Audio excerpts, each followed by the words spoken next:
Brilliance Audio presents The Secrets of Lost Stones by Melissa Payne. Performed by Cris Dukehart. Chapter 1. Jess. A gas station. That's all she needed, and then Jess Abbot could get out of this backwoods mountain town and return to the highway. If she had known the actual town was 15 miles from the exit, she would have kept driving. But the sign for Pine Lake had appeared just when she noticed the needle hovering over empty, and she'd taken the exit, assuming any place this far from Denver would have to have gas. The engine gave a weak cough and her hands gripped the wheel. She'd bought the car for in-town errands, had never intended to test it on steep mountain passes. Her back muscles twitched and she shifted in her seat, the pleather slippery and uncomfortable. This was almost her worst decision of the day. She gritted her teeth, second only to driving a hunk of rusted metal into the mountains with no plan other than to get as far as she could from home. The double yellow line she used to keep from losing sight of the road faded under a thick fog. It rolled through the air in meaty patches, enveloping her car in a grayish-white that slowed her speed to a crawl while she navigated the switchback curves. An ache developed in her upper back from sitting hunched and tense behind the wheel. Where was the damn town? She was considering giving up and turning around when shapes with substance and edges began to form within the gloom. She squinted. Log buildings, squat with red metal roofs. She breathed out. Pine Lake. The gas station couldn't be far now. The fog broke apart enough to allow her to see a large concrete dam where the town appeared to end. No gas station in sight. She groaned and considered pulling over to ask for help, but Pine Lake was nothing more than a road, lined on either side with raised wooden sidewalks and storefronts that stared back at her with empty and darkened windows.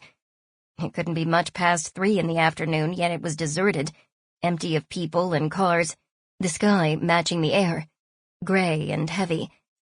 Hopefully she'd have enough bars and minutes left to use the map function on her phone. But it lay just out of reach, nestled between the bonsai trees and a small cardboard tray on the passenger seat. She grasped it with the tips of her fingers and it slipped and tumbled to the floor. Damn it! Her decision to leave that morning had been impulsive. For God's sake, it wasn't the first time she'd found an eviction notice taped to her door. Her 32 years were a patchwork of bad decisions, compounded by jobs that paid shit and managers who sometimes fired at will. It also hadn't helped that today marked 8 years since the night she'd lost everything that mattered, leaving her edgy and tense, and maybe looking for a reason to run from the only home she'd ever known. Holding the wheel steady with her left hand, she stretched her arm long and reached for the phone. She'd taken her eyes off the road for only a second when a small figure in a bright red sweatshirt darted in front of her bumper, the headlights flashing yellow against his dark jeans. Jess lurched upright, gripped the steering wheel, and slammed on the brakes. Her heart pounded, vibrating almost painfully against the bones in her chest. A boy. Had it been a little boy? The muscles in her throat constricted until she felt like she couldn't breathe. She'd almost killed him. Sweat trickled from her armpits as she scanned the street. The wooden sidewalk to her right, empty. The boy was gone. She tried to relax her grip on the wheel. He was fine and, most important, alive. Probably ran straight home, terrified himself. She wanted to feel relieved, except she couldn't move. Frozen with her foot pressed so hard on the brake her toe touched the floorboard. She closed her eyes, waiting for her racing pulse to slow, but thoughts of chance pricked at her like the shards of glass that littered the floor of her apartment. That morning she had crumpled the eviction notice into a tiny ball and had opened her apartment door, intending to move on, like always. Find another job, get a crappier apartment, whatever it took.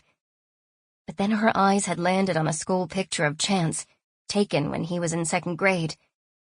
Her son looked at her with his bright eyes and impish smile, and something came unhinged inside her. He'd given her life meaning, and when he had needed her the most, she'd failed him. Her hands shaking with a familiar rage that sprang from her heart, flooding her body with a horrible impotence, she'd thrown the Sample complete. Ready to continue?